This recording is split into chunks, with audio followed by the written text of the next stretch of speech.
एक साधारण सी दिखने वाली दाल जो हर भारतीय रसोई में मिल जाती है, लेकिन वह दाल कुछ घरों में पूजा के दिन पूरी तरह वर्जित क्यों कही जाती है? क्या सच में मसूर की दाल कोई नॉनवेज है या फिर सिर्फ एक पुरानी मान्यता जो आज तक चली आ रही है? आज हम इस रहस्य को समझेंगे, विज्ञान, आयुर्वेद और परंपरा तीनों के अलग अलग नजरिए से। भारत में भोजन सिर्फ पेट भरने का साधन नहीं है, यह हमारी संस्कृति, धर्म और जीवन शैली का हिस्सा है। कई ऐसी चीजें हैं जो देखने में पूरी तरह शाकाहारी हैं, लेकिन कुछ मौकों पर उन्हें खाने से मना किया जाता है। मसूर की दाल भी उन्हीं में से एक है।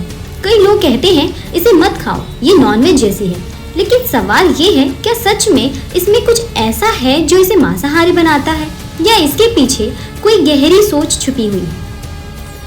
अगर विज्ञान की नजर से देखा जाए तो जवाब बिल्कुल साफ है। मसूर की दाल एक पौधे से आती है।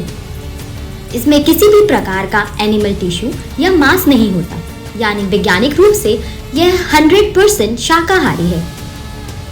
इसमें भरपूर मात्रा में प्रोटीन, फाइबर और मिनरल्स होते हैं जो शरीर के लिए बेहद फायदेमंद है।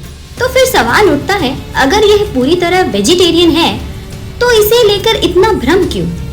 आयुर्वेद और परंपरा की बात करें तो प्राचीन भारत ग्रंथों में भोजन को 3 श्रेणियों में बांटा गया है: सात्विक, राजसिक और तामसिक। सात्विक भोजन वो होता है जो मन को शांत और शुद्ध बनाता है। राजसिक भोजन वो जो ऊर्जा और उत्तेजना बढ़ाता है। तामसिक भोजन उसे कहा जाता है जो शरीर और मन को भारी या सुस्त बनाता है। कुछ मान्यताओं के अनुसार मसूर की दाल को तामसिक श्रेणी में रखा गया है। इसके पीछे 2 मुख्य कारण बताए जाते हैं।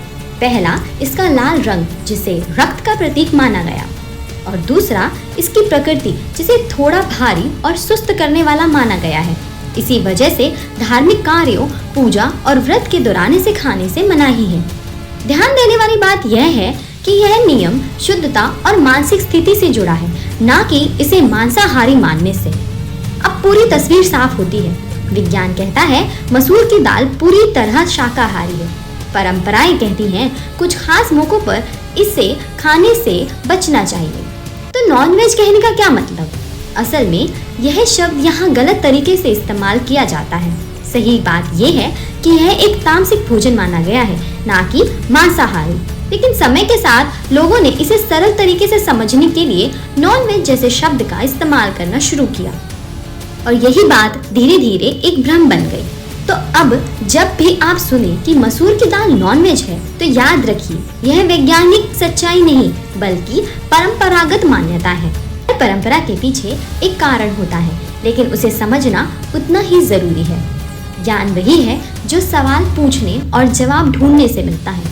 अगर आपको ये जानकारी नई लगी तो इसे दूसरों के साथ जरूर शेयर कीजिए, क्योंकि सही जानकारी ही सबसे बड़ी ताकत है।